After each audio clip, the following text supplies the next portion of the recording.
Welcome to the United States of Small Business, a podcast where the essence of American entrepreneurship is celebrated in every episode. With host John Quick at the helm, join us as we embark on a journey through the heart of the nation, uncovering the inspiring stories of small business owners from coast to coast. Experience the vibrant energy of bustling cities and the serene beauty of small towns, all while discovering how individuals are turning their entrepreneurial dreams into reality, even against the greatest odds.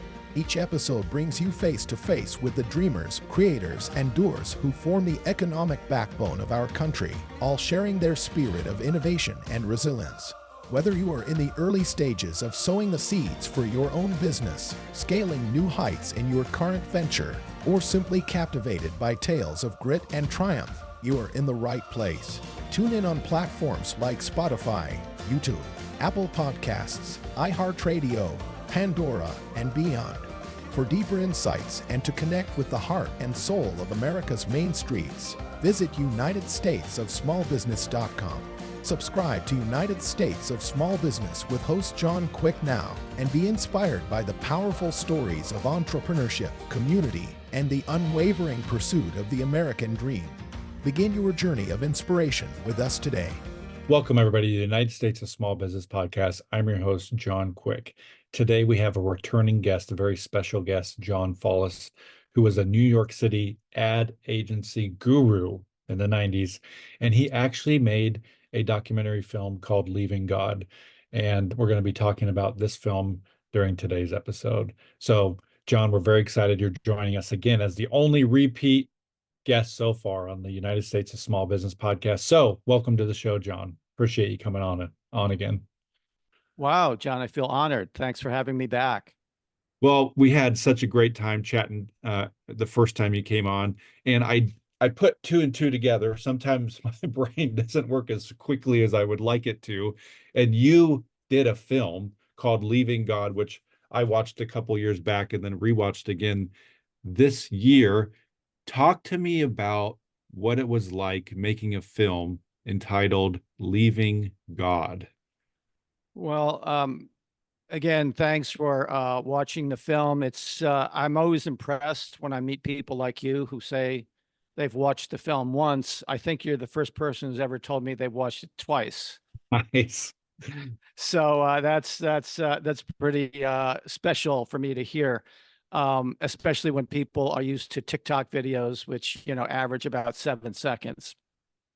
So I am not a filmmaker, as you know. I should say I can't say I'm not a filmmaker, having just being introduced as being a filmmaker of an award-winning film. My background, as you know, is not filmmaking, it's advertising. Spent my career in advertising, mostly in New York City, as a creative guy. And that means I was a writer and an art director. I actually started out as a designer, art director.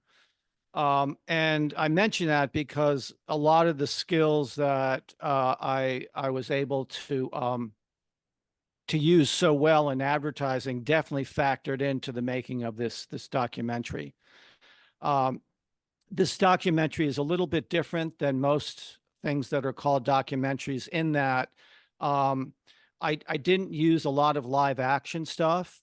If you're familiar with the documentary filmmaker Ken Burns, who does a lot of work on PBS, did the whole series on the Civil War about 15 years ago, and has done many other documentaries. Because his documentaries are all historical. Most of his documentaries, if not all of them, are not really use a lot of film production. They use a lot of imagery, a lot of still images. In fact, in iMovie, there's actually an effect called the Ken Burns effect, which enables you to like move in or pull out of a still image. So I mention that because that's very similar. He was an inspiration for me to make the film. Again, not being trained as a filmmaker, I wasn't sure that I could make something that would qualify as a documentary film without those skills. But knowing Ken's work, using a lot of still imagery and really just relying on very strong research and storytelling, that he's able to make some very impressive documentaries. So that's that was one of the motivations for me to make this, was just the fact that I, not being a trained filmmaker, that I could do something that would still be good to watch. But it also came out of my experience just dabbling in video content creation. As a marketing guy, I had been making video content, marketing, advertising oriented short videos, generally like commercials.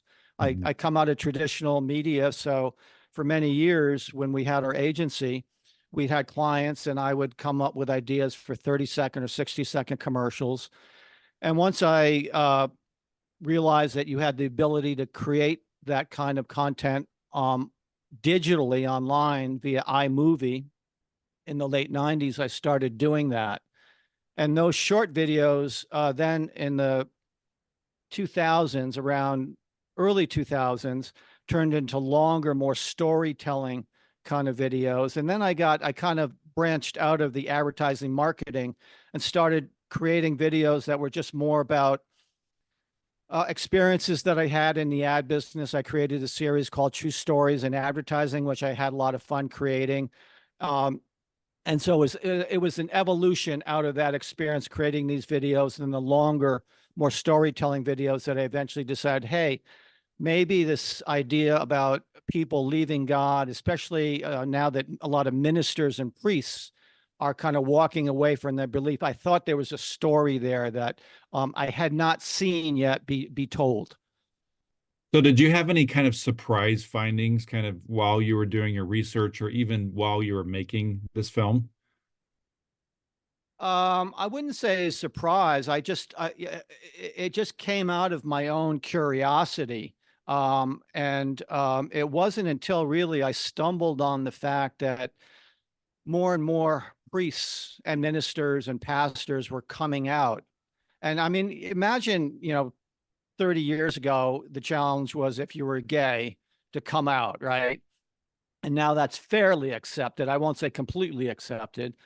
But you hear a lot now about people who are transgender, right? Coming out with that. But just imagine if you spent your career, in many cases, 10, 20, 30 years as a priest or minister, every week standing up in front of a congregation, preaching the Bible, preaching the word of God. And then suddenly at some point, you start reevaluating your own beliefs and you come to the conclusion that what you've been preaching, literally preaching in many cases for decades, is something that you no longer believe in. So when that wasn't really surprising to me because I felt that if I was having these feelings with all the priests and ministers and pastors that exist in the United States, there has to be at least a few dozen of them who are coming to the same conclusions that I did. So it wasn't really surprising, but I was still really fascinated. And that to me was the tipping point that I said, I'm going to start my film focused on that. And then somehow I'm going to weave my own personal story into it.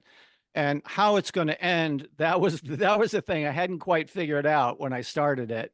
But I was just hoping that if I started the process, that I would get into it and then hopefully come up with a good way to tie it together, which was not an easy thing to do, I have to say. How do you end it? Because the last thing I wanted to do, the last thing, I didn't want this to be about me preaching non-religion or non-belief to people. And I didn't want to conclude by saying, okay, so this is the conclusion I came to, and that's the conclusion that you guys watching this film should come to as well. Did not want to do that because I don't, like you just said earlier, I think everyone is on their own path, and I respect that. Yeah. So part of your journey was I think at one point you had a account for a church promoting God. So talk to me a little bit about that. You go from having an advertising job, one of your clients to promote their church to then doing a film like this. Yeah. I bet that was like a 360 or 180 degree. Yeah. So, I grew up like many people in the US with a religious education. I actually went to a parochial school for a number of years. So I was, I was a strong believer for many years. And when I moved to New York in my early 20s, one of the first things I did when I got there was get involved with a church and stayed involved with that church for over 20 years. Oh, And it was one of the best experiences of living in New York, because when I moved to New York, I didn't know a soul. And the church for me was like a watering hole that I could go on a weekly basis and feel nurtured and feel connected with people that I would see every week, and really enjoyed the experience of the church for many years. So after being involved with it that long, I finally got up, because at the time I had an award-winning advertising agency, and one of the ministers at the church, who learned that I was the head of this award-winning advertising agency, pulled me aside one day and asked me if the head minister of the church knew about my professional background. I didn't know why he was asking me that, but as it turned out, the church was considering doing an advertising campaign. And this associate minister felt that it would be a good idea for the head minister at this church, since he was considering doing an ad campaign, to know about me as a church member. And that's how we initially got connected, which was kind of weird to, when you've been going to this church and every week you see the minister up there behind the podium giving the sermon, and suddenly he's in your office talking about a business deal. It's a little strange, but that's how the whole thing started. And I was really excited because, like I said earlier, I love the church. I thought the church had a lot of facets to it that most people would not think of when they think about church. They had an entrepreneurs group, they had a divorce recovery group, they had a lot of programs that, even if you weren't a very religious person, you could benefit from. And so I thought that was a message that the church could get out to the public in New York better than they were doing it. So I was really excited about the challenge of trying to market the church to New Yorkers. so we're going to put the links to the documentary in the podcast description. Like I said, somebody's going to watch this for the first time. What could they expect? They're going to sit down on their couch, they're going to pull up their laptop, they're going to turn it on. What could somebody expect to kind of see, go through all those kinds of things watching this for the first time? Well, I'm going to answer that question kind of in the inverse. I'm going to tell them what that they might expect that they're not going to get, based on the title of the film. And I'm going to repeat myself what I said earlier. This is not an anti-God film. And you watched it, so I hope you feel the same way about it, that I'm not trashing God. I'm just sharing my own experience as someone who grew up as a believer, and then through a variety of personal experiences decided to follow a different path. So it's easy for someone to just look at the title of this film and say, well, why would I want to watch that? I believe in God. I don't want to watch a film that's telling me why I shouldn't believe in God or put God down. So again, I was very careful when I made this thing, that I approached it like a investigative journalist. That's how I approached it. Maybe you remember the movie Spotlight that came out 10 or 15 years ago about the story that the Boston Globe did about the Catholic priests who were abusing kids. I think it was an Academy Award winning film called Spotlight. And it was all about the investigation from it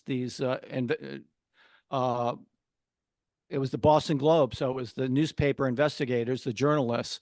So that's how I wanted to approach this film. So I don't want to tell them what they should expect, because everyone's experience watching this film might be a little bit different.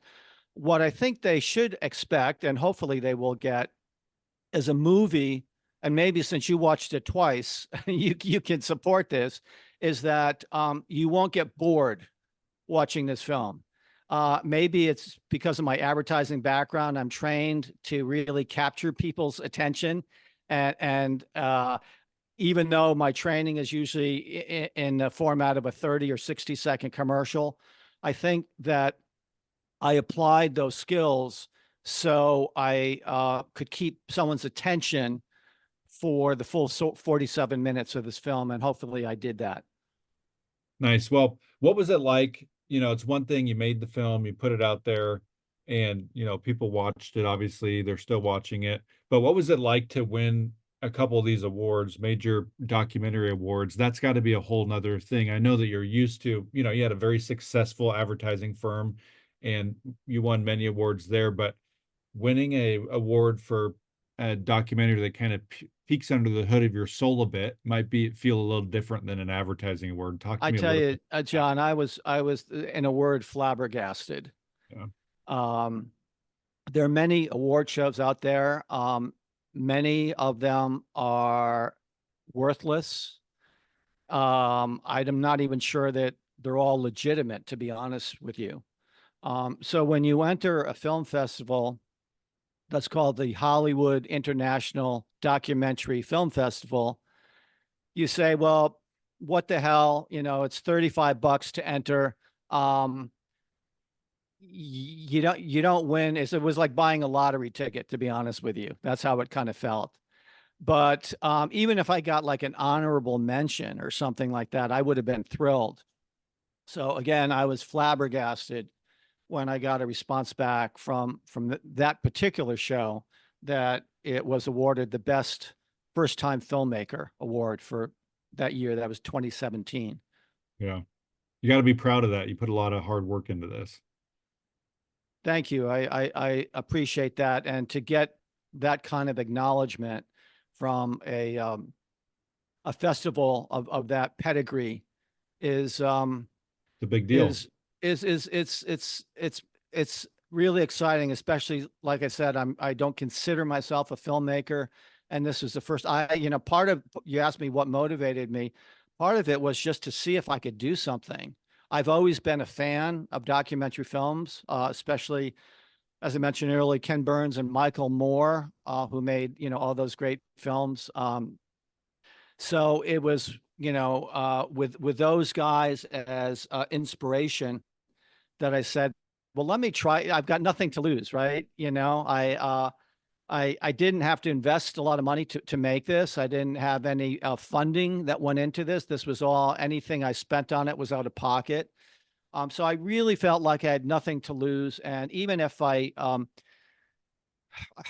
even if no one watched it, I just thought there would be a level of satisfaction of making It must have something. been a little therapeutic, but in making it as well. It was also, yes, if you watch the film, because I talk about my own journey of going through this, and I'm glad you mentioned that, because that was also a major factor. I think whenever you write, it's almost like writing in a diary, right? If you're dealing with a lot of personal issues, if you can express yourself in a diary, some people do it in music, they write songs, some people write poetry. And in my case, it was this documentary film. So there was definitely a cathartic aspect of creating it with that perspective. Was there any backlash that was maybe over the top, or you didn't kind of think it was going to be out there? I mean, it's a very provocative title. It's it's kind of like an investigative documentary when somebody watches it. But the title was out there and probably got a lot of clicks and views because the title. Did you have any backlash because of that? Well, being an advertising guy, I realized the value of a good title, right? It's kind of like a headline. I think, as I referenced earlier, even though the title is provocative, it's much less provocative than the actual film. I don't think the film is really that provocative at all. Again, it's more investigative journalism. It talks about things that actually have happened. It talks about my own personal experience. So I'm not standing on a soapbox saying, provocative stuff in a film. I'm just kind of reporting what I've learned and what I've experienced. And as far as backlash, there's really not a lot you can backlash on. You know what I'm saying? Because when you're reporting facts that can be justified by their sources, and you're also talking about your own personal experience. In my case, I talked about working on the ad campaign for the church, and then different factors, not being in New York City when 9/11 happened, and having things that happened in my life that got me to question things. You can't really react as a viewer and saying, you know, I don't agree with that, or I don't, it's just, I'm just saying what happened. So there's not a lot of stuff you can really backlash on other than the provocative title, right? And if don't like the title, don't watch it. Yeah.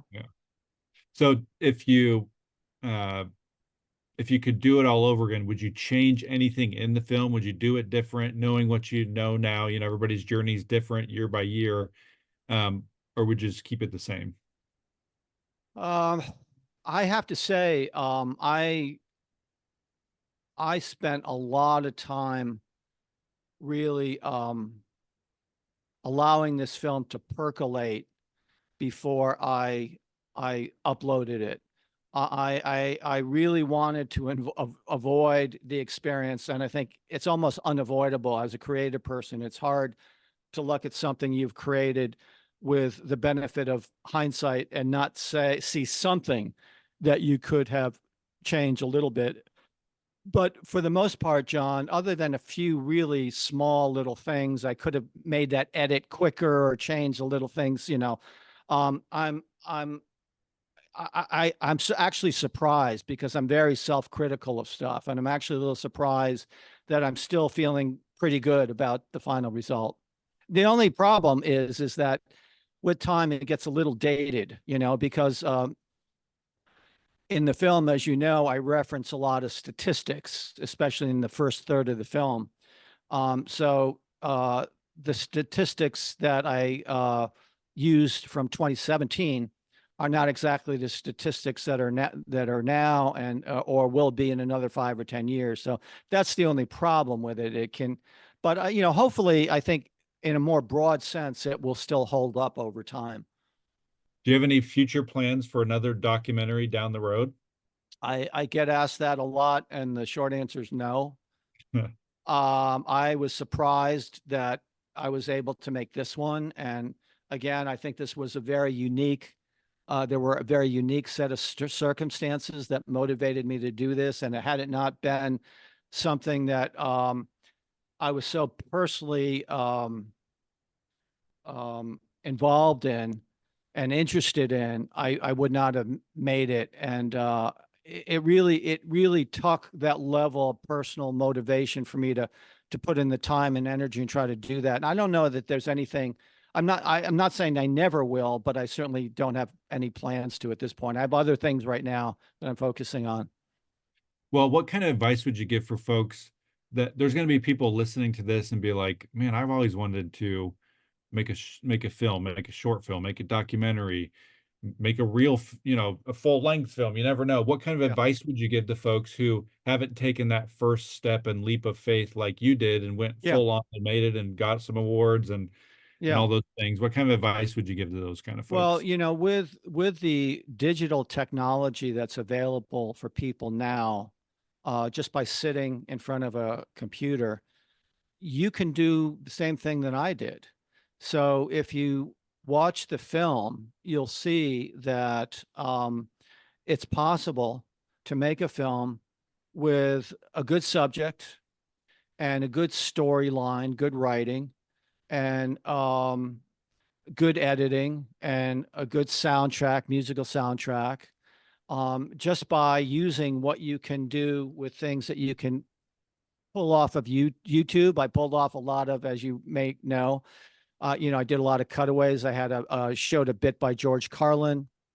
I cut away from a lot of video clips that I found on YouTube, which is probably why this film is totally illegal If I actually, if I tried to make money on this thing, I probably have to spend $10,000 on legal fees just to have the lawyers tell me what things are copyrighted, and then pay, try to pay all the sources that I ripped off. I probably shouldn't be saying that, but one thing you didn't mention that I should point out is that I didn't make this with the intention of making money, and if I did, I think I would have a lot of legal problems with this film.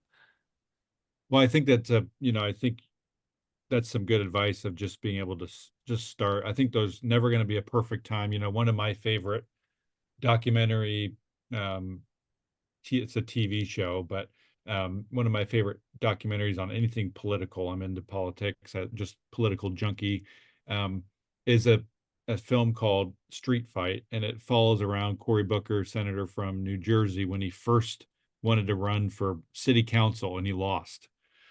And this is 20 years ago, and they had probably a $100 camera with regular film, and it's one of the most powerful political documentaries that I've ever seen because it's just authentic. And so, Right. For folks listening in, I want to encourage you to go take a watch to Leaving God. I think it's I would agree that it's not a provocative documentary film. It's a thought-provoking film. And I think that that's you've done a good job at making people think about what they believe or why they believe. So kudos to you. I'm glad you said that, John, because my intention was not to be provocative. My intention was to be thought-provoking. And I think there's a difference. Oh, yeah. Provocative is walking naked down the street. Thought-provoking is giving you information that makes you maybe reevaluate some of your thoughts. So let's say you're sitting on a beach having a Mai Tai, you're 97 years old. What do you want this film to be remembered by? That it got people to think, to reevaluate, to think about the things that I mentioned in the film, just the way I did. And maybe it will reevaluate me, what's the word I'm looking for? Reinforce the beliefs that they already have. But if it motivates someone to maybe think a little bit differently, and as a result have a better life as a result of maybe thinking a little bit differently about their own life and their future, then I would be very satisfied, because my ultimate goal is to make people to just make informed decisions about how they live their life. That's awesome. Well, I appreciate you coming back on the show, John. Do you have any last minute thoughts here before we head off? I don't, but they can always contact me. I suppose that in the show notes, maybe you'll post some way some way that people can comment on this, right? Yeah. And I will look at the comments. So if anyone comments as a question or something like that, I'll try to respond to them via that. Awesome. Well, John, I really appreciate you coming back on to the United States of Small Business podcast, the only returning guest. You have sliced out a piece of the pie, and you're welcome back anytime. I want to encourage folks. I'm going to put all the links to this film. There's a couple really good links to the film Leaving God. John Follis is the documentary maker behind this film, and it's thought-provoking, folks. John and I were talking before the interview, and one of the things that one of my mentors told me early on was if you're in a room with people that, if you only talk to people that you 100% agree with, you're going to find yourself in a room by yourself pretty quickly. So it's a really good documentary, folks. Go check it out. And John, we wish you nothing but success from United States of Small Business podcast. We hope everybody has a phenomenal rest of their week. Go enjoy the summer sun. Until next time, I'm John Quick from the United States of Small Business podcast. Thanks, John. Thank you, John.